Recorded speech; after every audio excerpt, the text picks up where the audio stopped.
Baik, saya lanjutkan. Ya, Yang kami hormati, para mentor yang pada hari ini berkenan hadir dan memberikan bimbingan. Bapak Ahmad Solikin PhD, Bapak Widi Muhammad Sabarlibawa PhD, Ibu Dr. Matondang Elsa Siburian, Bapak Juventus Effendi PhD, dan Bapak Dr. Widodo Ramadianto, serta yang kami cintai dan kami banggakan, seluruh peserta Writing Bootcamp yang berbahagia.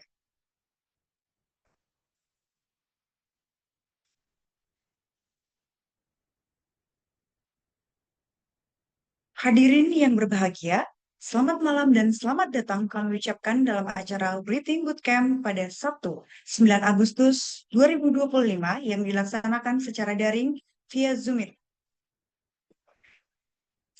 Puji syukur kami panjatkan kehadirat Tuhan Yang Maha Esa karena atas rahmat dan karunia-Nya kita dapat berkumpul pada hari ini, walaupun secara daring dengan keadaan sehat walafiat.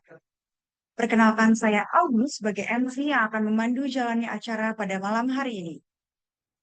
Sebelum acara dimulai, izinkan saya mengingatkan kepada seluruh peserta untuk mengisi presensi yang telah disediakan dan menjaga ketertiban selama acara berlangsung. Mohon untuk menonaktifkan mikrofon serta tidak berbicara dan menggunakan fitur raise hand jika ingin menyampaikan pendapat. Selanjutnya, izinkan saya menyampaikan susunan acara pada malam hari ini. Acara kita hari ini akan diawali dengan 1. Pembukaan, 2. Doa, 3. Menyanyikan lagu kebangsaan Indonesia Raya, Mars Kementerian Keuangan, dan Mars Politeknik Keuangan Negara Stat. 4. Sambutan pembina. 5. Pembacaan CV Ketua Stand Research. 6. Sambutan Ketua Stand Research. 7. Penyerahan sertifikat digital dan dokumentasi. 8. Pembacaan CV, perkenalan mentor dan pembagian breakout room. Dan ke-9, sesi mentoring. Baik, hadirin yang berbahagia, acara pembukaan telah kita lalui. Untuk keberkahan dan kelancaran acara pada hari ini, marilah kita menundukkan kepala sejenak seraya memanjatkan doa kepada Tuhan Yang Maha Esa agar segala aktivitas kita bernilai ibadah di sisinya. Untuk itu, berdoa sesuai dengan agama dan kepercayaan yang masing-masing. Berdoa dimulai. Doa selesai.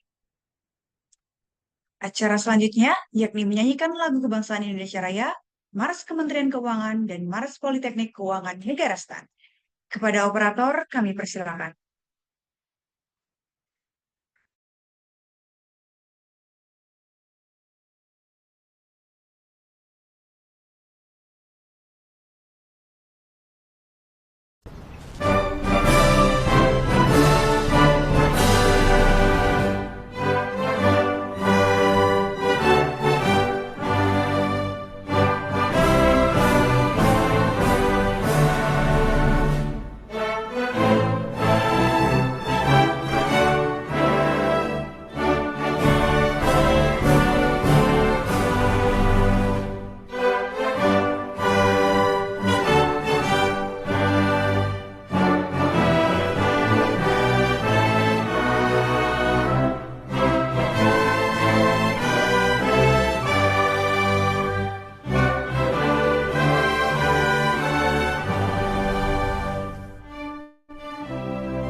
Indonesia, pengelola keuangan negara, berdiri teguh bersatu padu demi kemakmuran negeriku. Mengabdi berbakti pada Ibu Pertiwi, bekerja dengan sepenuh hati, menjunjung nilai Pancasila, negara bangsa. Integritas profesionalisme tertanam dalam jiwa kita, sinergi dalam melayani rakyat untuk capai kesempurnaan. Kementerian Keuangan Republik Indonesia, pengelola keuangan negara, kita satu dan terpercaya, bergerak bersama wujudkan Indonesia Jaya.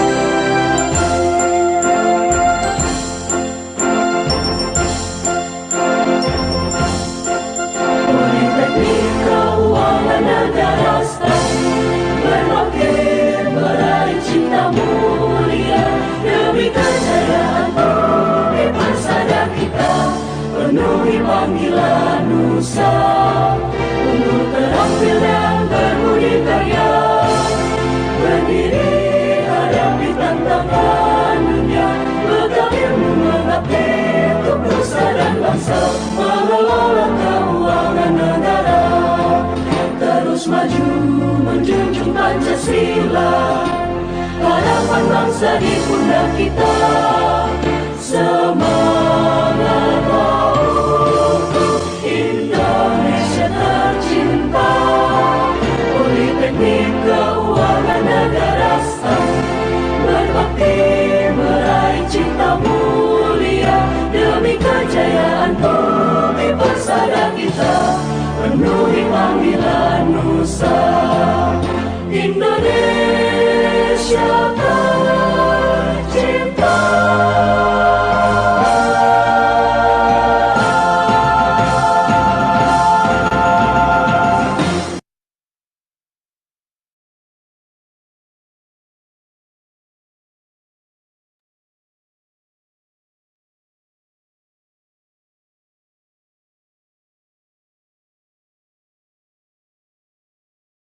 Baik, acara selanjutnya yakni sambutan oleh Bapak Primandita.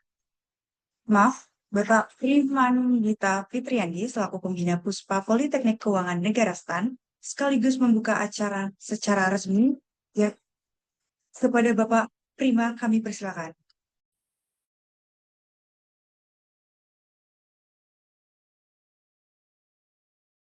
Bismillahirrahmanirrahim. Assalamualaikum warahmatullahi wabarakatuh. Suara saya bisa didengar, rekan-rekan? Bisa, Pak. Masuk, Pak. Terima kasih. Eh, Selamat malam, rekan-rekan sekalian. Salam sejahtera buat kita semua. Alhamdulillah di kesempatan yang baik ini, kita bisa bertemu lagi dengan rekan-rekan dari Puspa dan teman-teman pajak sekalian dalam acara Writing Bootcamp. Dan saya ucapkan selamat datang juga. Tadi saya lihat ada rekan saya, Mas Subagio Effendi. Mas Bagio, apa kabar? Hadir, siap. Baik. Terima. Ya. Oke, rekan-rekan sekalian, terima kasih kepada para mentor ya. Saya tadi lihat dari teman-teman itu ada 6 mentor yang siap untuk mendampingi teman-teman. Ada Mas Aksol nih, Kang Aksol nih, apa kabar nih Kang Aksol? Oke, ada kemudian Kang Cep, mana Kang Cep? Teman kuliah saya dulu nih. Ya, Kang Cep ini beliau kalau pas di kampus dulu pas di Jepang itu jago badminton tuh. Ya, paling jago mewakili Indonesia, tapi ternyata juga jago riset ya. Oke, eh, maaf saya laptop saya lagi error, sekarang saya pakai yang menggunakan tablet, jadi backgroundnya masih tidak bisa menyesuaikan. Oke, kemudian ada juga Kak Elsa, ada juga Kak, tadi saya lihat ada Pak Widodo, ya. Rekan-rekan sekalian, jadi untuk writing bootcamp kali ini mengambil tema yang cukup unik ya, Texas for the Future, ya, innovation, bicara innovation, kemudian justice, itu sangat bagus teman-teman. Kemudian terbagi dalam, kalau nggak salah, sekitar ada 14 tim, ya, 14 tim dengan 57 peserta. Nah, kami harapkan nih para mentor-mentor kita, nih Mas Bagio, Kang Aksol dan teman-teman bisa mendampingi adik-adik nih. Ini adik-adik rata-rata dari pajak atau dari prodi MKN, ASP dan sebagainya. Itu bagaimana mengasah skill penulisan mereka. Ini apalagi Mas Bagio. Mas Bagio ini kalau di DJP kalau nggak salah masih direktorat PKP ya. Iya Mas Bagio ya. PKP dampak kebijakan Betul. ya. Ya, betul. Wah, itu direktorat saya dulu. Kalau saya di subdit sebelahnya Nah, sebelum pindah ke luar Jawa ya. Patuan ya? Dari Kepatuan. Dari Ya. Kepatuan pas belum masuk ya. Oke, jadi pas sekali nih Mas Bagio, beliau ketua Ikanas Research ya, Ikanas Stan Research, kemudian juga posisinya di Direktorat Potensi Kepatuhan Penerimaan, ya, dampak kebijakan, itu luar biasa. Nah, kemudian Pak Aksol, ini rekan saya, ya, untuk kemampuan risetnya udah tidak usah diragukan lah, ada Kang Cep dan sebagainya, Kak Elsa yang sering jadi reviewer di jurnal-jurnal kita juga, Pak Widodo, Pak Effendi, selamat datang juga. Oke, teman-teman sekalian, topiknya menarik. Jadi di sini ada topik terkait dengan digital tax, ada topik terkait dengan tadi saya lihat ada BEPS, ya international taxation, ada juga topik terkait dengan sosial justice ya, justice in taxation, dan topik-topik lainnya. Ya, carbon tax itu juga dibahas. Nah, teman-teman tolong Anda keruk istilahnya ambil itu pengetahuan dari para mentor itu sebanyak mungkin. Ini bekal Anda nanti untuk mengetahui bagaimana riset yang bagus, termasuk juga untuk mempersiapkan skripsi dan ke depan untuk Anda melakukan penelitian lebih jauh di instansi Anda masing-masing. Ya, saya sendiri termotivasi ketika kemudian menjadi pembina dari Puspastan, ya saya harus banyak riset juga nih. Sebelumnya ketika saya masuk ke STAN itu pikir saya dosen itu ngajar. Ternyata yang lebih diutamakan ada research-nya. Research, pengabdian masyarakat. Nah, disinilah kita akan mencoba berbagi, bersharing. Nah, silakan timba ilmu sebanyak-banyaknya dari para mentor-mentor yang luar biasa. Nah, semoga dan pesan saya teman-teman, selain Anda ambil ilmu, timba ilmu sebanyak-banyaknya, Anda juga jangan lupa publikasikan. Ya, nanti saya harap teman-teman Puspa bisa memfasilitasi dipublikasikan di jurnal, ya jurnal yang sesuai. Kalau enggak nanti bisa juga ke jurnal di PKN Stan.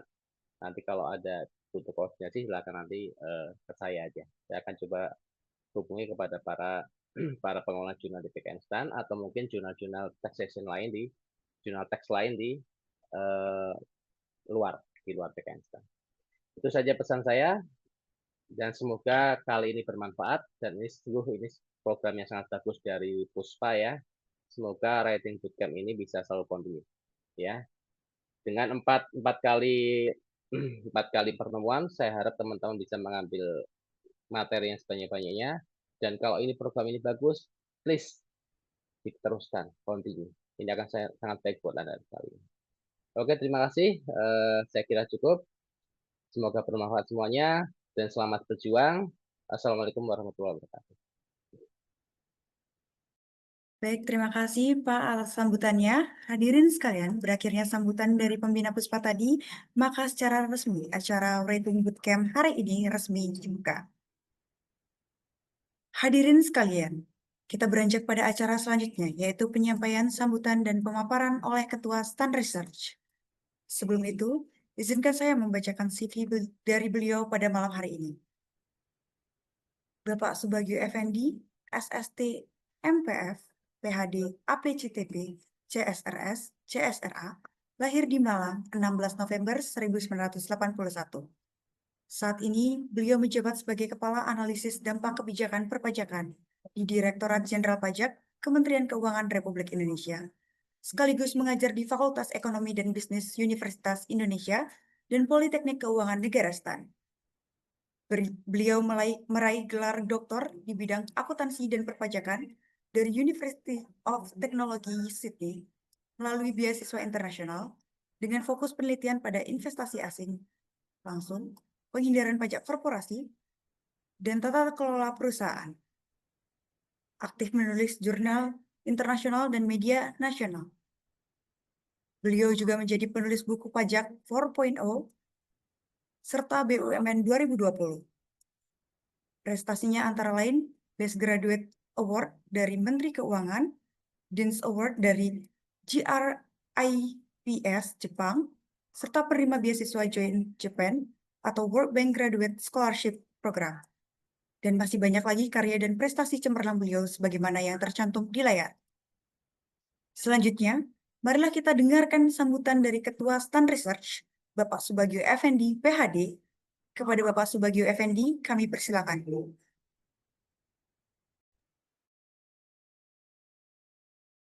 Oke, terima kasih Audi ya namanya. Terima kasih Audi introduction-nya. Mohon izin Mas Prima, senior saya dan teman-teman STAN Research, ada Mas Aksol, Juventus, Kak Elsa ya, sama siapa lagi yang hadir? Udah ya. Oke, jadi setuju dengan Mas Prima tadi ya. Ini menurut saya sangat happy dengan teman-teman adik-adik sekalian membuat acara ini. Jadi dulu kalau saya waktu kuliah PhD itu kalau ikut bootcamp itu kita jadi punya environment yang kondusif ya untuk nulis gitu ya. Biasanya kalau dulu di kampus tuh bootcampnya sekitar 1-2 hari ya. Itu biasanya selesai 1-2 hari kita sudah dapat 2 halaman lah minimal ya, 2 halaman dari tesis kita gitu. Jadi sangat sangat bagus kalau teman-teman berinisiatif membuat acara writing bootcamp. Intinya sih menciptakan environment yang kondusif untuk nulis ya dan sharing idea. Dan saya pikir tadi Mas Primandita sudah membuat target yang ambisius ya, teman-teman nanti hasil dari kegiatan ini bisa dipublish, kemudian bisa ya minimal bisa dipresentasikan lah ya di acara-acara academic research gitu. Jadi kalau publication mungkin nggak cukup ya kalau 4 pertemuan ya. Mungkin teman-teman masih harus berjuang lagi untuk memperbaiki papernya gitu ya.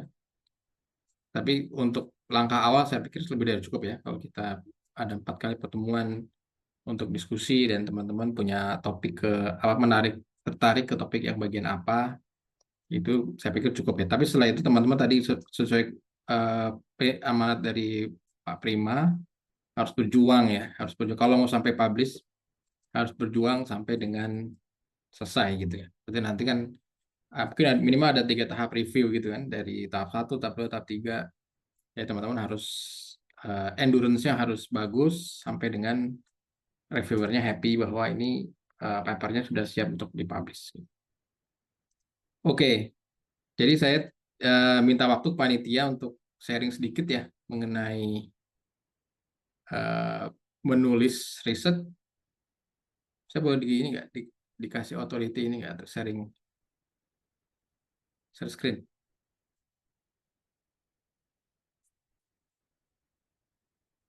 Mungkin sekitar 20 menit ya teman-teman, minta waktunya sebelum nanti di breakout ke masing-masing mentornya. Udah belum? Oke.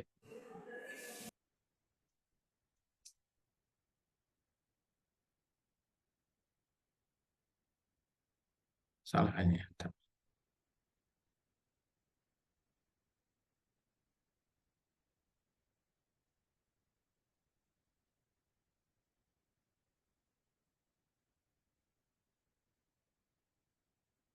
Oke, ini sedikit aja teman-teman buat pemanasan, warming up sebelum teman-teman nanti menentukan topiknya mau bahas apa ya, kemudian nanti diskusi dengan mentornya masing-masing.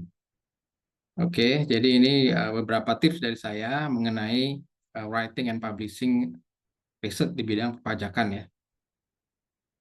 Oke, jadi kita mulai dulu apa sih itu sebenarnya apa sih riset ini gitu ya. Jadi kalau definitionnya di textbook Riset itu adalah a systematic, careful inquiry or examination to discover new information or relationships and to expand or verify existing knowledge for some specified purpose. Gitu. Jadi definisinya sangat komprehensif nih ya.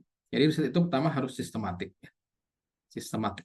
Metodenya, step by step-nya harus sistematik. Artinya mengikuti kaidah-kaidah langkah-langkah yang sudah digunakan oleh para akademisi ya. Jadi nggak bisa jumping to conclusion gitu ya. Teman-teman harus systematically dari menyusun pertanyaan risetnya, kemudian menentukan metode apa yang mau digunakan untuk menjawab pertanyaan risetnya, buat hipotesisnya gitu ya. Collect data sampai dengan analisis dan kesimpulan. Jadi harus sistematik. Kemudian harus hati-hati, ini penting ya. Riset itu harus hati-hati, jangan sembarangan ya. Jadi kalau kita nanti sudah menemukan suatu conclusion, suatu finding ya, saya menemukan kok findingnya seperti ini nih. Teman-teman harus coba mempertanyakan finding itu ya dalam hati teman-teman sendiri. Ini findingnya make sense nggak gitu? Gimana kalau nanti kita rubah metodenya, kalau kita rubah tesnya gitu ya? Apakah findingnya masih ada atau enggak gitu ya? Nah, itu jadi harus hati-hati dalam mengambil kesimpulan, harus hati-hati karena kesimpulan kita ini nanti akan dipertanggungjawabkan ya secara akademik. Oke, nah tujuannya ada dua nih. Satu, discover new information, menemukan sebuah informasi. Informasi ini lama-lama akan jadi knowledge, knowledge lama-lama jadi wisdom ya. Jadi menemukan informasi yang jadi foundation dari knowledge dan wisdom yang baru gitu. Jadi kalau bahasanya di para research itu adding one brick to the body of knowledge gitu ya. Jadi nggak usah banyak-banyak findingnya, cukup satu brick aja, satu finding kecil, tapi itu novel ya baru, kemudian bisa dipertanggungjawabkan di kalangan akademik. Oke, satu itu ya, discover new information atau new finding. Atau expand and verify existing knowledge. Jadi finding yang udah ada, teman-teman bisa expand. Misalnya kita expand dengan menambah sampel baru gitu ya, grup sampel baru, atau menambah metode baru yang kita pakai gitu. Oke, atau menambah memperkaya research question-nya apa gitu. Jadi bisa juga tuh expanding di existing knowledge ya. Jadi foundation-nya adalah knowledge yang sudah ada tapi kita expand lagi. Satu lagi adalah verify. Jadi kita juga bisa memverifikasi finding-nya orang lain gitu ya. Jadi misalnya si seorang researcher menemukan A berpengaruh terhadap B. Nah, kita coba verifikasi. Gimana kalau A dan B tadi kita uji dengan data Indonesia misalnya. Atau kita uji dengan environment yang lain. Apakah hasilnya konsisten? Oke, itu bisa juga ya melalui sebuah riset. Jadi bisa juga sifatnya verify existing knowledge atau information. Jadi cukup luas nih coverage-nya ya. Bisa menemukan knowledge baru atau expand or verify existing knowledge gitu. Jadi tapi tadi caranya harus sistematik dan harus hati-hati ya. Harus hati-hati. Jadi nggak bisa sembarangan. Nggak bisa loncat-loncat, harus benar-benar sistematik. Oke, jadi ada 3 elemen penting dalam sebuah riset ya. Satu ada purposeful action. Jadi ini bisa dimulai dari research question ya. Research question ini harus sangat menarik dan sangat kuat sampai memotivasi teman-teman sekalian gitu. Jadi teman-teman sekalian ini kalau memikirkan research question saya apa ya? Oh, misalnya apakah apa ya contohnya misalnya mobil listrik berpengaruh nggak terhadap emisi gitu ya, emisi CO2. Nah, teman-teman ini pertanyaan seperti ini bisa sangat memotivasi teman-teman ya, sampai teman-teman punya energi lah atau punya motivasi ya untuk melakukan tahapan-tahapan dari penelitian atau research. Kemudian systematic inquiry ya. Jadi inquiry-nya harus sistematik tadi ya, systematic, thorough, rigorous, and demonstrating critical thinking. Critical thinking penting ya. Jadi seorang researcher itu salah satu ciri utamanya adalah seorang yang kritikal. Gitu ya. Jadi tidak gampang percaya pada suatu finding, tidak mudah percaya terhadap suatu fakta sebelum ada verifikasi yang dilakukan atau sebelum ada evidence-nya yang ditemukan gitu kan. Jadi everything itu harus based on evidence. Oke, sehingga bisa dipertanggungjawabkan gitu ya. Jadi being critical itu sangat fundamental lah kalau teman-teman berniat menjadi researcher ya. Kemudian expansion or verification of current knowledge. Tadi kita udah bahas bahwa riset itu sifatnya bisa menambah atau memverifikasi knowledge yang sudah ada. Semuanya adalah contribution ya. Baik itu menemukan knowledge baru atau mengexpand atau verify knowledge yang sudah ada, semuanya adalah kontribusi yang bisa dihargai secara akademik gitu ya. Jadi semuanya bisa dianggap sebagai kontribusi teman-teman sekalian terhadap body of knowledge gitu ya, terhadap ilmu pengetahuan. Jadi kalau kita pikir-pikir ya, dari kita kecil itu, kita kan waktu kecil belajar, oh bumi ini bulat. Itu dari mana taunya? Oh ada hasil penelitian sebelumnya kan, penelitiannya Copernicus gitu ya, bahwa bumi itu bulat, bukan bumi itu datar gitu kan. Jadi semua yang kita tahu sebenarnya dari kita kecil sampai sekarang itu based on research sebenarnya. Sudah didukung dengan hasil dari penelitian sebelumnya yang akhirnya menjadi general knowledge ya, general belief di masyarakat. Oke, jadi teman-teman menuju ke arah situ ya, membuat suatu kontribusi terhadap body of knowledge yang sudah ada saat ini. Oke, nah sekarang gimana kalau kita bicara research in tax gitu. Jadi bagian atau bidang pajak ini bidang yang sangat menarik ya teman-teman sekalian, karena pajak ini bisa kita teropong dengan berbagai macam background ilmu pengetahuan gitu ya. Jadi social construct yang kompleks dan menarik ya, bisa dipelajari dari berbagai macam background ya, dan various disciplinary lenses gitu ya. Jadi kita bisa dekati pajak ini dari pendekatan ekonomik gitu. Kalau pakai ekonomik itu kita bicara efisiensi gitu ya. Apakah kebijakan pajaknya membuat distorsi? Kemudian siapa yang menanggung burden pajaknya? Apakah konsumen atau produsen, bisa gitu ya.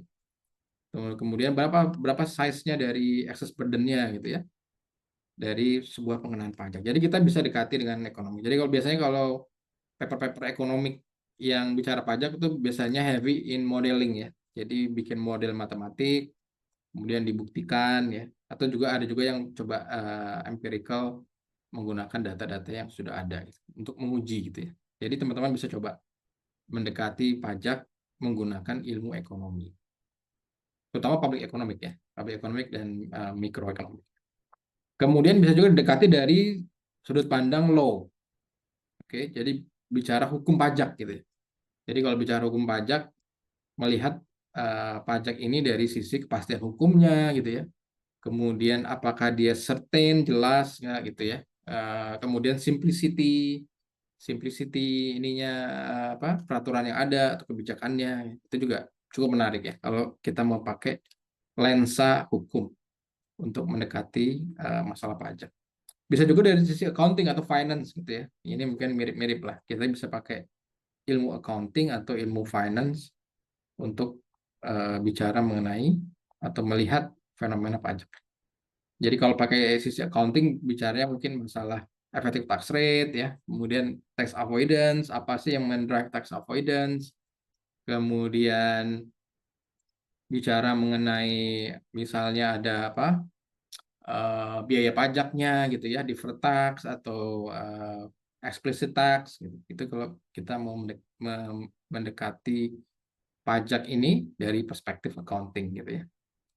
Jadi ketiganya ini saya pikir equally digunakan ya, equally use oleh researcher untuk mencoba meneliti masalah pajak. Jadi literatur di bidang ekonomi sudah sangat banyak, law juga banyak ya. Kemudian accounting juga nggak kalah banyak gitu. Jadi teman-teman bebas lah atau punya banyak pilihan untuk melakukan pendekatan apa yang mau digunakan. Oke.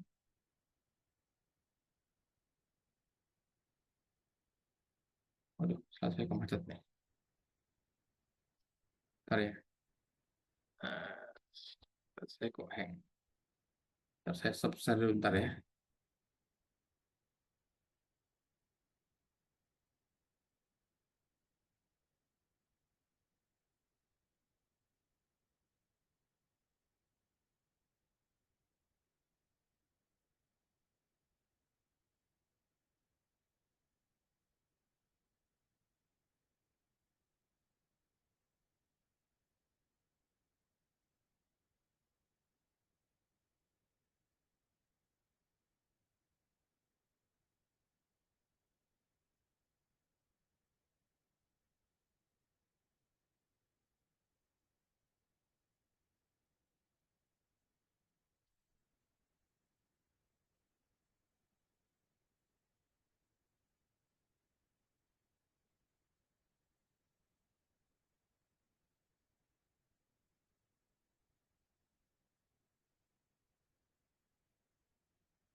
Oke, kemudian cycle-nya ya, ini saya pikir teman-teman udah pernah belajar nih kalau ambil mata kuliah metodologi penelitian ya di kampus. Jadi minimal ada 5 cycle ini ya dalam membuat sebuah research atau penelitian. Yang pertama, identify a problem. Ya, jadi riset itu selalu dimulai dari a genuine problem gitu ya. Masalah apa yang kita temukan dari sebuah fenomena gitu. Kalau masalah pajak berarti kita melihat misalnya ada masalah upah rendah, penerimaan pajak kok nggak tercapai gitu ya. Kemudian tax burden-nya berapa sih dari industri gitu ya. Jadi kita selalu mulai dari sebuah permasalahan atau problem yang kemudian kita formulasikan dalam sebuah research question gitu ya. Jadi ini dulu nih yang harus clear nih bahwa kita punya sebuah research question. Oke, kemudian develop a research plan. Jadi kita setelah punya question, kita rencanakan nih bagaimana kita akan menjawab question tadi gitu ya. Metode apa yang kita mau gunakan, gimana kita data collection-nya gitu ya, analisisnya mau pakai cara apa dan seterusnya. Jadi kita develop sebuah planning, termasuk juga timeline-nya nih, kapan harus selesai gitu ya. Tahap data collection kapan harus selesai dan seterusnya. Kemudian kita membuat sebuah hipotesis. Kalau risetnya sifatnya positivism ya, kita menyusun hipotesis dari hasil literatur review, kita buat sebuah hipotesis atau prediksi gitu ya. Jadi kita memprediksi bahwa A dan B ini berpengaruh gitu ya, atau saling terkait, saling berkorelasi. Itu kita susun berdasarkan hasil dari literatur review yang kita lakukan, membaca literatur dan penelitian-penelitian yang sudah ada sebelumnya gitu ya di bidang itu. Kemudian setelah itu data collection ya, data collection, kemudian analyze and evaluate the data. Ini mungkin bagian yang paling lama ya dan paling berat mungkin ya. Terutama kalau risetnya kualitatif karena datanya data primer. Teman-teman harus doing survei, eksperimen ya. Kemudian mungkin bisa juga observasi ke lokasi risetnya gitu ya. Itu kalau mau riset kualitatif. Bagian ini mungkin yang takes most of the time gitu, dan energi dan resources juga gitu ya. Oke, tapi kalau kuantitatif mungkin tinggal ambil data sekunder, data itulah kita gunakan untuk sumber data yang kita gunakan di riset kita. Kemudian communicate the result, ya, banyak cara untuk mengkomunikasikan dari mulai kita presentasikan di sebuah forum misalnya forum akademik, atau kita cukup komunikasikan dalam sebuah pertemuan gitu.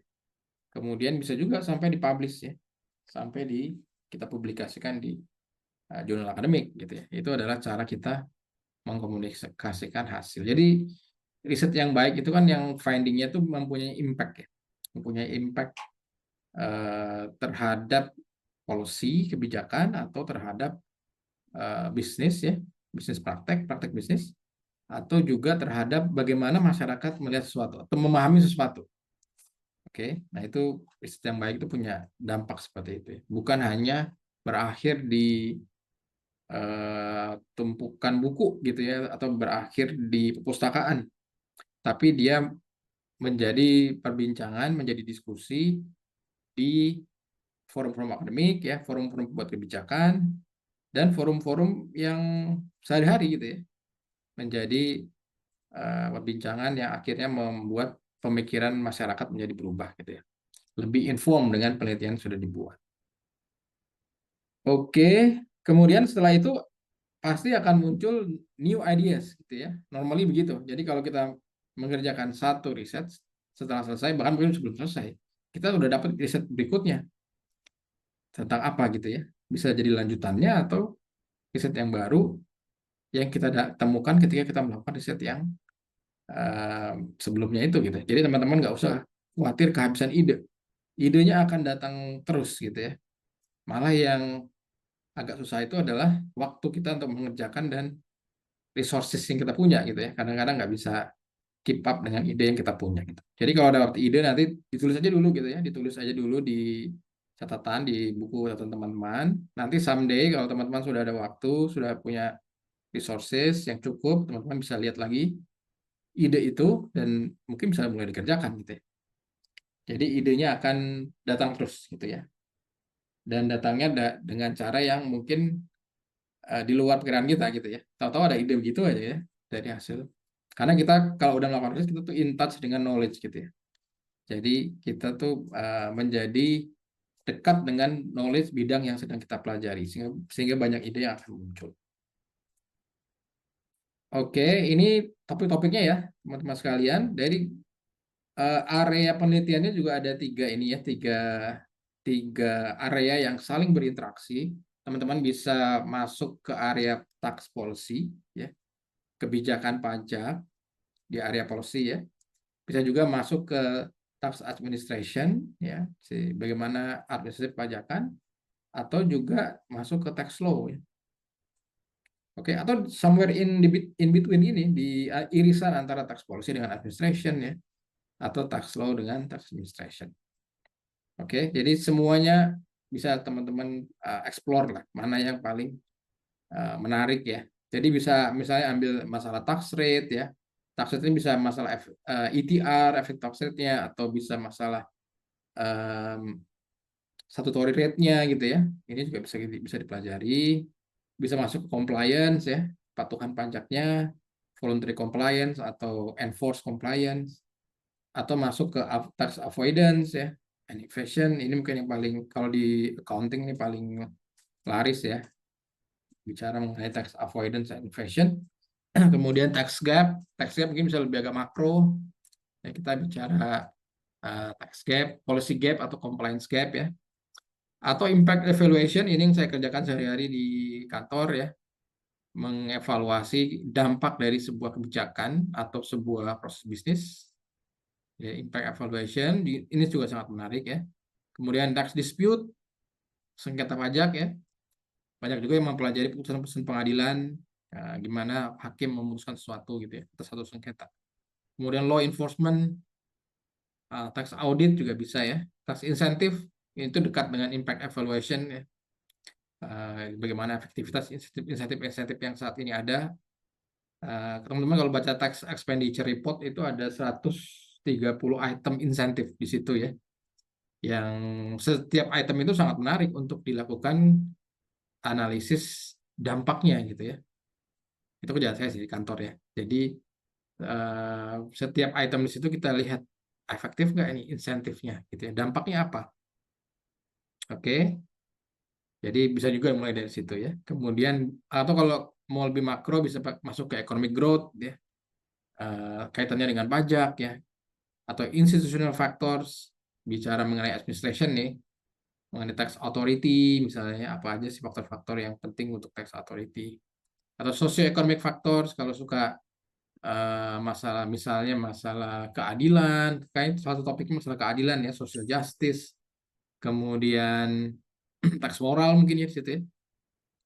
Kemudian base erosion and profit shifting, ini dekat dengan tax avoidance tadi. Kemudian book tax conformity.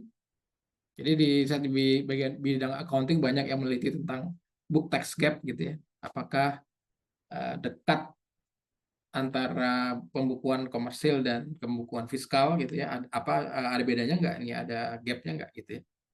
Kemudian corporate decisions ya. Corporate decision terkait dengan kebijakan pajaknya. Jadi banyak teman-teman nggak usah khawatir kekurangan ide ya sebenarnya. Banyak sekali ide yang bisa dieksplor. Nah, silahkan disesuaikan dengan minatnya teman-teman. Data availability ya. Kemudian seberapa jauh teman-teman bisa expand di bidang itu gitu ya. Jadi kalau areanya emang masih promising, ya why not gitu ya, kita masuk ke daerahnya, ke area situ. Oke. Kemudian metode risetnya bisa pakai kuantitatif atau kualitatif atau mixed method ya.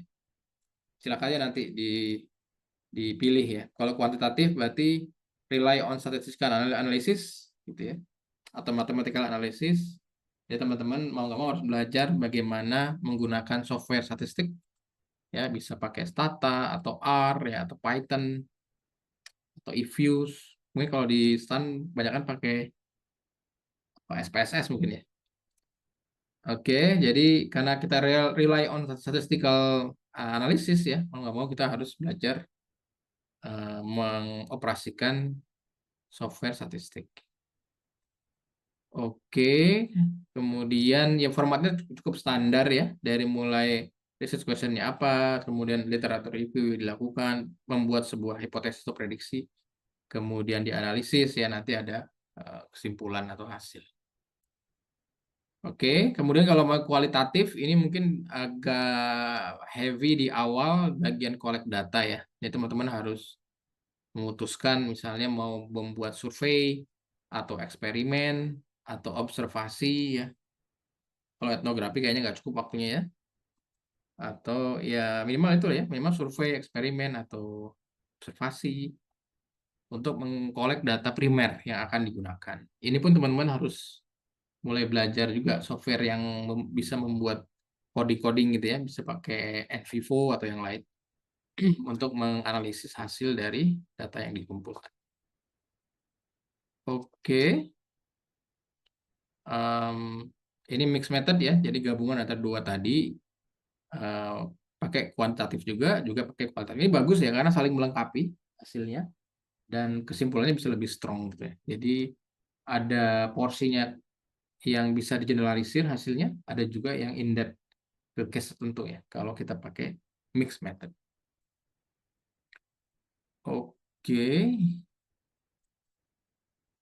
Oke, ini data analisisnya ya. Jadi kalau kualitatif, istilahnya data coding. Coding itu artinya dari hasil wawancara, interview gitu ya, atau udah hasil dari survei, itu coba dibuat tema-tema spesifiknya ya. Tema-tema nanti dijadikan subtema dan seterusnya sampai ke satuan yang terkecil gitu ya, dari keyword apa yang disampaikan dan lain sebagainya. Oke. Kemudian kalau setelah di-coding, dianalisis ya, tema-tema yang mirip-mirip atau similar, jadikan satu kelompok ya. Nanti endingnya adalah membuat kesimpulan. Jadi kesimpulan apapun yang diambil oleh researcher harus didukung dengan analisis atau coding yang dibuat oleh si researcher gitu ya. Jadi nggak bisa researcher menyimpulkan sendiri, tapi harus disupport oleh memang itu disampaikan oleh respondennya atau hasil dari observasi. Oke, kuantitatif mungkin lebih straightforward ya, lebih bisa dipahami dengan lebih luasa gitu ya kalau teman-teman belajar statistik. Jadi ya standar kita lihat kondisi statistical condition-nya dari data yang kita punya ya. Kita lihat mean-nya, median, mode ya, standard deviation, frekuensi dan lain sebagainya. Kemudian kita buat inference ya, menggunakan teknik-teknik statistik. Oke, nah tujuannya adalah finding-nya kalau pakai metode kuantitatif itu sedapat mungkin bisa digeneralisir ke population. Oke, jadi sampel yang kita gunakan untuk penelitian itu harusnya merepresentasikan larger population gitu ya. Itu tujuan dari penelitian kuantitatif. Kalau yang kualitatif tidak ada tujuan untuk digeneralisir. Jadi yang penting dia cukup dalam ya atas suatu fenomena di subjek penelitiannya dan tidak harus digeneralisir ke kondisi-kondisi yang lain. Spesifik untuk kondisi itu gitu ya. Oke, nah teman-teman silakan nanti diskusikan karena ini per grup kan ya. Silakan diskusikan dengan grupnya, kita mau pakai approach yang mana ya, kuantitatif kah atau kualitatif, atau mungkin mau coba mix method gitu ya, silahkan dieksplorasi lah. Semua tiga-tiganya sangat menarik lah menurut saya. Oke, ini aja contoh ya, sampel. Jadi gimana susunan ini kalau pakai metode kuantitatif ya, positivism. Isinya ada abstrak gitu ya, di paling awal ada introduction, kemudian ada literature review and hypothesis development, kemudian ada research method ya, kemudian ada data and sample selection, descriptive analysis, kemudian hasil empiris dari uji yang dilakukan ya, kemudian sensitivity analysis, policy implication, dan conclusion and future research. Jadi minimal ada ini nih elemen-elemennya ya dari sebuah penelitian kuantitatif ini. Kualitatif mungkin kurang lebih sama ya. Mungkin yang agak beda dia nggak ada bagian deskriptif ini nggak ada mungkin ya. mungkin lebih banyak cerita mengenai background dari respondennya atau lokasi penelitiannya gitu ya. Oke. Apa aja isinya? Jadi kalau abstrak itu isinya adalah summary dari sampel grupnya, main findings-nya apa, and contribution-nya apa. Jadi dengan satu paragraf harapannya seorang pembaca sudah bisa memahami secara umum ya, ini penelitian tentang apa, metodenya apa gitu ya, kemudian sampelnya dari mana, kemudian finding-nya ini apa. Nah, itu tujuan dari dibuatnya abstrak. Jadi abstraknya harus sangat menarik sehingga si pembaca itu memutuskan saya akan baca lagi berikut-berikutnya gitu. Kalau abstraknya udah nggak menarik, dia nggak akan lanjut baca. Sudah selesai baca abstrak aja cukup gitu ya. Tidak akan melanjutkan baca introduction dan seterusnya. Oke, kemudian bagian introduction ada background, ada motivations ya, ada research questions, kemudian gap in the literature, main finding-nya apa. Gitu. Ya cukup banyak nih yang di bagian introduction. Ini pun harus dibuat sangat menarik. Karena ini bagian awal-awal ini akan menentukan si reviewer atau pembaca ini akan menginvestasikan waktunya untuk baca penelitian teman-teman atau enggak gitu ya. Jadi kalau dua bagian ini udah nggak menarik ya mungkin dia akan stop di situ dan memutuskan saya nggak mau baca ini ya, nggak terlalu menarik buat saya, nggak terlalu relevan buat saya gitu. Jadi dua bagian ini singkat tapi harus dibuat sangat menarik. Ini kalau saya ini dua bagian ini yang paling lama nulisnya. Oke, karena harus memastikan bahwa ini dua bagian ini benar-benar menarik, membuat orang interest untuk baca riset kita gitu ya. Kemudian ada literature review and hypothesis development ya. Jadi summary of relevant prior research, kemudian theoretical prediction. Jadi harus cukup membaca penelitian sebelumnya. Jadi jangan cuma baca 3 paper penelitian sebelumnya udah menyimpulkan sesuatu, kurang ya. Minimal teman-teman baca 10 lah gitu ya, atau 20 paper sebelumnya yang relevan, baru teman bisa memahami, oh di literatur udah sampai sini nih, topik yang saya mau teliti gitu ya. Sudah apa aja temuannya, dan gapnya di bagian mana aja gitu, untuk bisa menentukan arah dari riset yang akan dilakukan. Oke, kemudian metodenya ya, metode risetnya ada identification strategi, kemudian empirical model, variabel apa yang digunakan gitu ya. Kemudian ya dijelaskan, ini kita mau menjawab business question-nya pakai dengan metode apa. Oke, terus ada sample selection. Ini dijelaskan riset settingnya ya. Ini risetnya di mana gitu ya, siapa aja sampelnya, termasuk juga sample selection kriterianya. Dalam memilih sampel, apa sih kriteria yang digunakan? Kemudian interpretation of variables. Itu descriptive analysis ya. Interpretation of variables, descriptive statistic, inference about normality. Ini kalau pakai riset kuantitatif. Empirical research isinya interpretation of the estimation result gitu ya. Jadi hasil dari pengujian yang dilakukan. Dijelaskan ya. Nah, berikutnya adalah sensitive analysis. Ini common ya kalau teman-teman menulis riset di bidang ekonomi dan finance accounting, itu selalu ada pengujian tambahan. Jadi nggak cuma satu tes teman-teman sudah happy gitu ya.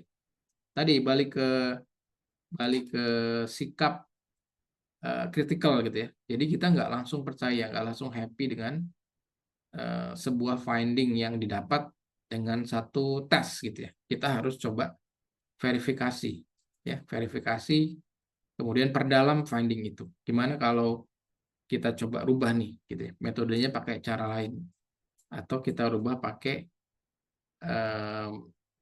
data yang kelompok data yang mungkin lebih kecil gitu ya dari sampel yang kita punya. Oke, itu menunjukkan bahwa kita sudah menarik kesimpulan dengan hati-hati, mempertimbangkan banyak hal ya, dan mengaplikasikan critical thinking tadi gitu ya. Itu sensitive analysis. Kadang-kadang kalau di paper ekonomi ini sensitive analysisnya bisa setengah dari papernya itu, jadi sangat banyak nih pengujian robustness check-nya ya, atau sensitivity analysis. Oke, terus ada policy implication ya, long run and short run policy recommendation. Ini cukup bagus kalau memang audiens utama dari paper kita ini adalah policy maker ya. Jadi kalau kita buat paper buat dikonsumsi oleh policy maker, sebaiknya di bagian akhirnya ada policy implication-nya apa dari hasil yang kita dapat, finding yang kita dapat. Oke, kemudian terakhir ada conclusion and future research. Ya, ini isinya conclusion, limitation, avenue for future research. Oke, jadi ini bagian-bagian karena teman-teman berkelompok, ini saya pikir cukup mudah, tinggal bagi-bagi aja ya. Siapa yang menulis abstrak, introduction, ya, dan seterusnya. Jadi saya pikir kalau dikerjain sendiri mungkin cukup banyak ya. Tapi karena teman-teman berkelompok, saya pikir jadi lebih mudah lah, bisa dibagi-bagi. Cuma kalau dibagi-bagi, penulisnya harus pastikan gaya penulisannya itu nyambung gitu ya. Kemudian topiknya, temanya itu nyambung antara satu chapter dengan chapter lain. Karena kalau orang berbeda yang nulis, ada resiko jadi nggak nyambung gitu ya. Jadi sendiri-sendiri. Oke. Nah, ini bagian akhir adalah publishing di riset. Tadi Mas Primandita udah mengamanatkan. Riset itu kalau sebagus apapun ya, kalau cuma kita simpen aja ya sudah gitu, cuma jadi knowledge kita doang gitu ya. Makanya karena tujuan dari riset adalah mengexpand the knowledge atau verify existing knowledge, kita harus publish risetnya supaya orang baca, supaya orang tahu gitu kan. Oke, jadi bagian akhir dari membuat sebuah penelitian adalah mempublikasikan penelitian tersebut ya.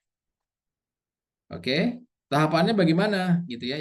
Yang ideal ada 4 tahap ini nih. Ya, 4 tahap dalam mempublikasikan riset. Yang pertama ada namanya conference presentation. Jadi kalau jurnal yang bagus itu dia akan selalu mulai dengan call for papers ya. Call for papers dulu nih. Kita mau publish jurnal untuk tahun ini gitu. Jadi call for papers gitu ya. Jadi papers yang masuk sudah diteliti atau sudah dipilih ya, sudah diverifikasi. Ini paper yang masuk relevan nggak dengan jurnal kita? Metodologinya udah cukup bagus nggak gitu ya? Sudah memenuhi kaidah akademik atau enggak? Kalau dianggap belum memenuhi, nanti akan di-reject, tidak layak untuk masuk di conference gitu ya. Tapi kalau oke, maka akan diundang untuk dipresentasikan dalam conference. Nah, di dalam conference ini ada namanya discussion ya. Discussion ini nanti akan memberi masukan. Jadi orang yang ditugaskan baca paper kita, nanti di forum conference itu, dia akan berikan masukan. Apa yang kurang, apa yang harus diperbaiki, gitu, komentarnya apa. Nah, masukan-masukannya ini harus diaddress dulu ya. Diaddress oleh autornya gitu ya. Kalau diminta perbaiki, ya perbaiki. Baru bisa disubmit papernya ke jurnal.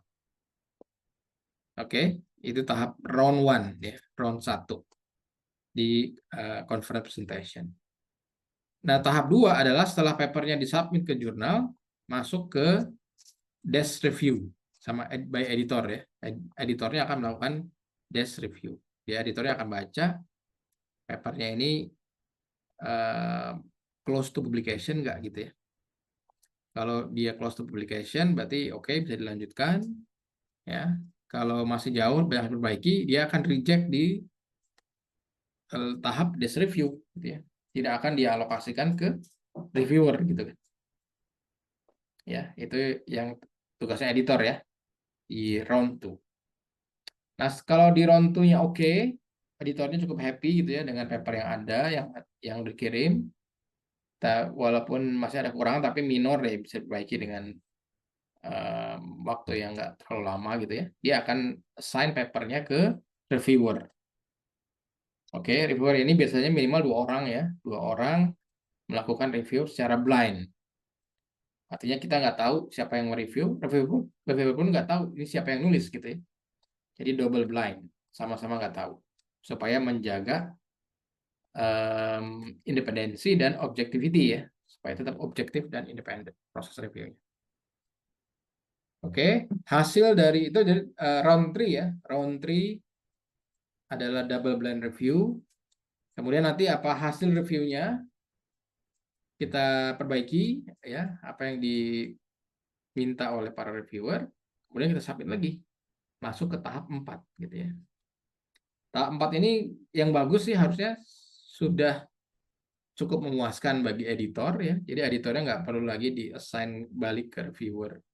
Tapi cukup dia ngecek aja, oh sudah apa yang diminta reviewer sudah dilakukan belum? Ya sudah perbaiki belum gitu ya. Kalau sudah, idealnya ya di tahap 4 ini papernya berarti sudah layak untuk dipublikasikan. Oke, tapi kalau editornya masih belum happy ya, nanti papernya akan dibalikin ke reviewer, suruh ngecek lagi. Ini yang kamu minta udah oke belum nih gitu ya. Jadi teman-teman, selain kita persisten ya, kita memang ingin paper kita nih publish gitu ya, kita juga harus sedikit akomodatif dengan permintaan dari editor dan reviewer. Karena editor dan reviewer ini kita anggap sebagai orang yang lebih expert di bidang yang kita lakukan penelitian gitu ya. Jadi teman-teman gue akan menemukan ini kok komentar reviewernya nggak relevan deh. Nggak relevan gitu ya. Atau kok nggak nyambung deh. Ya teman-teman nggak boleh bilang ini nggak nyambung, nggak relevan. Tapi kita sampaikan apa reasoningnya gitu ya. Oke, jadi harus ada sikap humble juga gitu ya. Humility-nya harus ada juga kalau kita jadi researcher ya. Selain critical thinking, harus punya humility, kemudian mau menerima masukan orang gitu ya. Dan mau memperbaiki produk kita. Kan sebenarnya tujuan dari review ini adalah kita ingin mempublikasikan sesuatu produk atau barang yang bagus gitu ya, barang yang berkualitas. Jadi semua tujuannya baik gitu ya. Jadi ini juga bagian penting dari perjalanan riset ya. Kita menjadi pribadi yang humble gitu ya. Kita tahu standar tinggi ya, standar tinggi itu seperti apa sih gitu ya. Tapi in the same time kita jadi pribadi yang humble gitu ya. Kita mau menerima masukan dan kita mau memperbaiki atau melakukan apa yang diminta oleh pihak yang punya authority. Oke, ini kalau alasannya tadi kita udah sempat bahas ya, bisa baca sendiri ya. Ada karena kita mau reaching wider audience gitu ya, kita mau paper kita ini dibaca oleh audience yang lebih luas gitu ya. Kita mau contribute the body of knowledge. Kalau sebelum publish berarti kita belum ada contribution gitu ya. Oke, jadi caranya berkontribusi ke body of knowledge bahwa kita adalah mempublikasikan riset yang kita lakukan. Bisa juga buat branding ya teman-teman sekalian, teman-teman yang usianya masih muda perlu membuat branding masing-masing ya, branding pribadi. Jadi kalau teman-teman mau membuat image teman-teman sebagai seorang researcher ya perlu punya publikasi ya. Kemudian creating a personal repository, ini saya pikir cukup kagum ya dengan kemampuan publisher menyimpan karya kita gitu ya. Jadi kita ya waktu saya nulis tesis buat PhD, saya masih baca paper tahun 70, tahun 80 ya. Yang ditulis, yang publish tahun 1000, berarti masih disimpan oleh si publisher gitu. Jadi luar biasa tuh repositorinya. Jadi kalau someday kita mau kasih lihat cucu kita nih, ini paper kita waktu masih muda dulu itu masih ada tuh di database-nya si publisher ya. Oke, bisa juga untuk alasan keuangan karena kalau di Indonesia terutama ya itu banyak sekali financial benefit yang ditawarkan oleh publisher ya yang punya jurnal. Tapi kalau di luar negeri mungkin agak jarang, malah kita harus bayar ya kalau mau publish. Oke, kemudian avenue for an academic career. Kalau memang berminat berkarir di dunia akademisi ya is a must lah punya publication ya. Karena disitulah teman-teman dilihat kualitasnya dari publikasi yang sudah dibuat. Oke, ini kayaknya bagian akhir. Outletnya apa gitu ya? Kalau bicara pajak banyak sih outletnya ya. Teman-teman bisa terbitkan di jurnal yang akademik sifatnya ya. Jadi tinggal lihat aja di daftarnya yang Sinta atau Scopus ya atau Simago, mana jurnal-jurnal yang fokusnya di bidang perpajakan ya, yang kira-kira cocok buat outletnya teman-teman sekalian gitu ya. Atau juga bisa dipublikasikan di jurnal-jurnal yang dikelola oleh lembaga profesional gitu ya, asosiasi profesi atau lembaga pemerintah atau NGO mungkin ya. Itu juga ada tuh outlet seperti itu. Itu mostly kalau kita audiens utamanya memang policy maker ya. Jadi kalau di Australia namanya Australian Tax Forum, ini jurnal punyanya The Tax Institute, gitu. Cukup sangat populer ya untuk dijadikan outlet untuk publikasi. Kalau di Amerika namanya National Tax Journal ya. Kemudian ada jurnal-jurnal yang dikelola oleh pemerintah gitu ya. Kalau di kita di DJP ada Sintax gitu. Sekarang udah Sinta 3 ya. Bisa dijadikan outlet juga gitu ya, atau jurnal-jurnal lain yang dikelola oleh Kementerian Keuangan. Atau bisa juga nanti dipublikasikan ke lembaga-lembaga atau outlet yang sifatnya lebih populer ya. Kalau kita mau reach ke wider audience kan kita harus membuat penelitian lebih populer ya sifatnya. Jadi bisa dibaca oleh masyarakat luas gitu kan.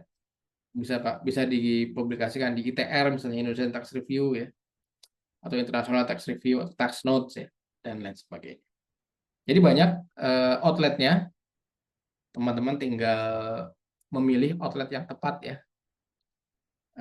paling cocok untuk dijadikan sebagai tempat publikasi atas penelitian yang teman-teman akan lakukan gitu ya.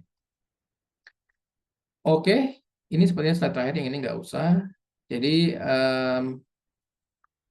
itu aja yang saya bisa sharing. Nanti mungkin kalau mau diskusi boleh setelah sesi, mungkin sebelum masuk ke breakout kali ya. Oke, terima kasih teman-teman sekalian, semoga bermanfaat ya, dan menjadi penyemangat awal ya buat teman-teman sekalian sebelum memulai perjuangan untuk membuat sebuah karya ilmiah. Oke, terima kasih. Assalamualaikum warahmatullahi wabarakatuh. Saya kembalikan ke Mbak MC.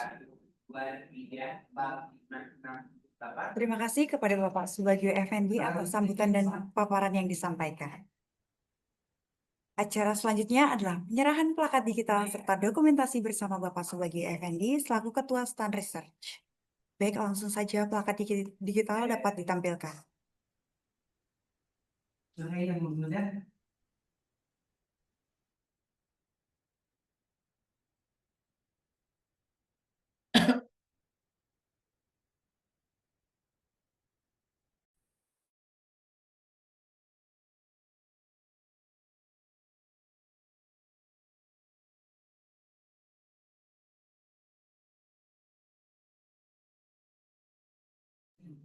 Baik, Bapak, boleh diberikan senyum terbaiknya. Foto bersama akan saya pandu dalam hitungan 3, 2, 1. Sekali lagi, Bapak bisa bergaya bebas mungkin. Foto bersama akan saya pandu lagi dalam hitungan 3, 2, 1. Baik. Kemudian kita lanjutkan dengan sesi foto bersama. Kepada seluruh peserta dipersilakan untuk menyalakan kamera dan memberikan senyum terbaiknya. Boleh teman-teman bisa di-on-kan kameranya dulu.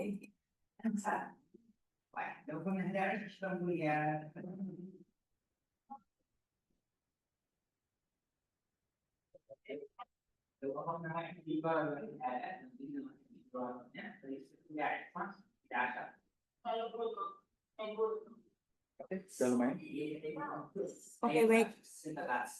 Foto bersama akan saya pandu dalam hitungan 3, 2, 1. Oke, next slide. 3, 2, 1. Slide selanjutnya. 3. Baik, ulang. 3, 2, 1.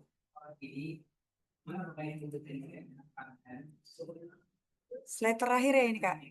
Sekali lagi. 1, 2, 3. Baik, terima kasih. Hadirin sekalian, kita beranjak pada acara yang ditunggu-tunggu, yakni sesi mentoring oleh para mentor yang inspiratif dan luar biasa. Sebelum itu, izinkan saya membacakan CV dan menyapa para mentor kita pada malam hari ini. Mentor yang pertama, Bapak Ahmad Solikin, PhD. Bapak Ahmad Solikin, SE, AK, MA, PhD, menyelesaikan pendidikan doktor di bidang International Development Studies dari Ruhr University Bochum, Jerman, serta meraih gelar magister di bidang Development Planning dari Hiroshima University, Jepang. Saat ini, beliau merupakan dosen di Politeknik Keuangan Negara STAN sejak 2017. Beliau memiliki sejumlah publikasi di jurnal nasional dan internasional, membahas topik penghindaran pajak, serta pengelolaan dana desa dan dampaknya terhadap ketenagakerjaan di Indonesia. Selain itu, beliau juga telah mengikuti program Executive Education di Harvard Kennedy School pada tahun 2022. Dan masih banyak lagi karya dan prestasi cemerlang beliau sebagaimana yang tercantum di layar. Mungkin Bapak Ahmad dapat mengaktifkan mikrofonnya dan menyapa para peserta yang sudah hadir pada malam hari ini. Malam semuanya, salam kenal. Saya Aksol. Baik, terima kasih Bapak. Oke, kita lanjut ke mentor selanjutnya. Ada Bapak Widi Muhammad Sabar Wibowo, PhD. Bapak Widi Muhammad Sabar Wibowo menyelesaikan pendidikan PhD di bidang Development Policy dengan fokus Human Research Development dari Hiroshima University pada tahun 2021. Serta Master of Arts in Public Management dari International University of Japan pada tahun 2013. Saat ini beliau menjabat sebagai Senior Trainer Leadership dan Soft Kompetensi di Badan Pendidikan dan Pelatihan Keuangan, serta dosen tidak tetap di Politeknik Keuangan Negara STAN. Sebelumnya, beliau berkarir selama lebih dari 20 tahun di Direktorat Jenderal Pajak, menempati berbagai posisi, mulai dari administrasi perpajakan, pemeriksaan pajak, hingga analis SDM. Beliau juga memiliki pengalaman mengajar di Hiroshima University dan aktif dalam penelitian di bidang kepemimpinan, manajemen, dan sumber daya manusia. Karya tulis beliau telah terbit di jurnal internasional dan nasional dengan topik seperti work engagement, kepemimpinan etik, literasi digital, dan kesehatan pegawai. Selain itu, beliau merupakan prima beasiswa magister dari GICA, Kementerian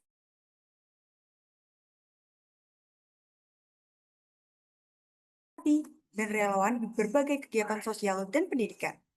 Dan masih banyak lagi karya dan prestasi cemerlang beliau sebagaimana yang tercantum di layar. Selanjutnya, mungkin Bapak Widi dapat mengaktifkan mikrofonnya dan menyapa para peserta yang sudah hadir pada malam hari ini. Assalamualaikum warahmatullahi wabarakatuh. Selamat malam teman-teman semua. Senang sekali bisa bergabung dengan teman-teman yang luar biasa dari PKS yang luar biasa. Mudah-mudahan kita akan sama-sama belajar ya, belajar bagaimana menulis artikel di jurnal ilmiah. Baik, mungkin itu dulu dari saya. Nanti kita akan ketemu di breakout room mungkin ya. Terima kasih. Assalamualaikum warahmatullahi wabarakatuh. Selamat malam.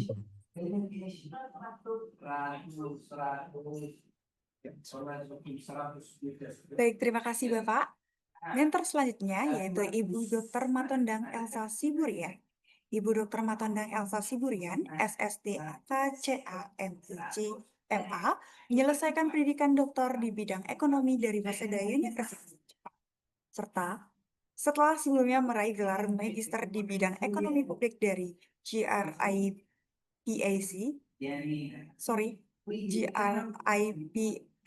dan ekonomi internasional dari Yokohama National University. Saat ini beliau menjabat sebagai Kepala Kantor Pajak di Direktorat Jenderal Pajak Kementerian Keuangan Republik Indonesia, serta menjadi dosen magister akuntansi di Universitas Prima Indonesia. Karya tulis ilmiah telah terbit di berbagai jurnal internasional, membahas topik desentralisasi fiskal, ketimpangan, kemiskinan, kesehatan, dan tata kelola pemerintahan Indonesia. Dan masih banyak lagi karya dan prestasi cemerlang beliau sebagaimana yang tercantum di layar. Selanjutnya mungkin Ibu Elsa dapat mengaktifkan mikrofonnya dan menyapa para peserta yang sudah hadir pada malam hari ini.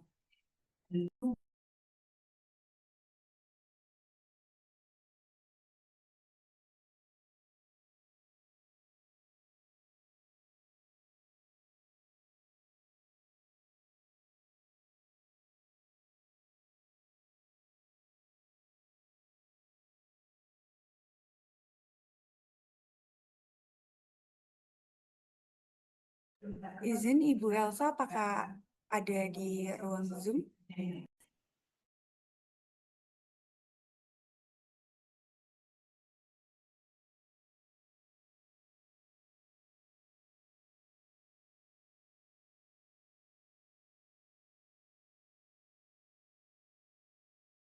Oke, mungkin kita bisa lanjut ke mentor selanjutnya dulu.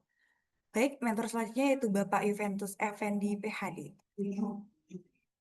Bapak Juventus Effendi meraih gelar Doctor of Philosophy di bidang ekonomi dari Crawford School of Public Policy, Australia National University dengan fokus pada dampak sosial, ekonomi, lingkungan dari pasar listrik Asia Timur. Saat ini beliau menjabat sebagai Kepala Seksi Program dan Sistem Kerja di Pusat Pembiayaan Perubahan Iklim dan Kebijakan Multilateral Kementerian Keuangan Republik Indonesia serta aktif mengajar di PKN STAN, Universitas Presiden, dan beberapa perguruan tinggi lainnya. Beliau memiliki pengalaman panjang di Kementerian Keuangan, khususnya dalam bidang kebijakan makroekonomi, perpajakan, dan pembiayaan perubahan iklim, serta aktif menulis di jurnal internasional, buku, dan makalah ilmiah terkait energi, iklim, dan kebijakan publik. Prestasinya antara lain menerima Australian Award Scholarship, juara di berbagai kompetisi riset ilmiah Bank Indonesia, dan pemenang lomba esai Direktorat Jenderal Pajak. Dan masih banyak lagi karya dan prestasi cemerlang beliau sebagaimana yang tercantum di layar. Selanjutnya mungkin Bapak Juventus dapat mengaktifkan mikrofonnya dan menyapa para peserta yang sudah hadir pada malam hari ini. Oke. Ya, terima kasih. Selamat malam teman-teman. Perkenalkan saya Juventus. Ya, tidak sabar menunggu untuk ini ya, writing bootcamp dalam beberapa pertemuan ke depan. Terima kasih. Baik, terima kasih Bapak. Oke, kita beralih ke mentor selanjutnya. Ada Bapak Dr. Widodo Ramadianto. Bapak Dr. Widodo Ramadianto, CAGRCP, lahir di Jepara 26 Agustus 1977. Saat ini beliau menjabat sebagai analis kebijakan ahli utama sekaligus koordinator kelompok kerja pembiayaan anggaran negara di Badan Kebijakan Fiskal Kementerian Keuangan Republik Indonesia. Beliau memiliki pengalaman lebih dari 25 tahun di Kementerian Keuangan, mencakup perumusan kebijakan fiskal, pembiayaan infrastruktur, manajemen risiko BUMN, serta pembiayaan perubahan iklim. Beliau menyelesaikan Doctor of Business Administration di Victoria University Australia, serta menempuh pendidikan di Harvard Kennedy School dan Monash University melalui beasiswa internasional. Selain itu, beliau aktif sebagai dosen di PKN STAN dan IPP Graduate School of Business, serta menjadi anggota komite dan tim ahli di berbagai lembaga termasuk PT Sucovindo. Karya dan publikasinya mencakup buku Energi Transisi, suatu tinjauan kebijakan implementasi dan pendanaan, serta BUMN 2020, tata kelola untuk BUMN yang lebih baik, dan puluhan artikel di bidang fiskal, energi terbarukan, dan manajemen risiko. Serta masih banyak lagi karya dan prestasi cemerlang beliau sebagaimana yang tercantum di layar. Selanjutnya mungkin Bapak Widodo dapat mengaktifkan mikrofonnya dan menyapa para peserta yang sudah hadir pada malam hari ini. Selamat malam semuanya. Oke, nanti bentar, ada masalah di laptop, tapi insya Allah akan lebih baik lagi. Terima kasih. Baik, terima kasih Bapak. Selanjutnya, sesi mentoring akan dilaksanakan di masing-masing breakout room. Silakan kepada para mentor dan peserta dapat mengikuti arahan panitia untuk bergabung sesuai nomor breakout room yang telah ditentukan. Untuk tim 1 dan 2 dengan mentor Bapak Juventus, silakan masuk ke room 1. Selanjutnya, untuk tim 3 dan 14 dengan mentor Bapak Ahmad Solikin, silakan masuk ke room 2. Selanjutnya, ada tim 4 sampai dengan tim 6. Dengan mentor Ibu Elsa, silakan masuk ke room 3. Selanjutnya, tim 7 dan 8. Dengan mentor Bapak Widodo, silakan masuk ke room 4. Selanjutnya, untuk tim 9 sampai dengan 11, dengan mentor Bapak Subagio, silakan masuk ke room 5. Selanjutnya, tim 12 dan 13, dengan mentor Bapak Widi, silakan masuk ke room 6. Baik, sesi ini sekaligus menutup perjumpaan kita pada malam hari ini. Saya Audi, selaku pembawa acara, mengucapkan terima kasih atas perhatian dan partisipasinya. Selamat melanjutkan sesi mentoring di masing-masing breakout room, dan sampai jumpa pada kesempatan berikutnya.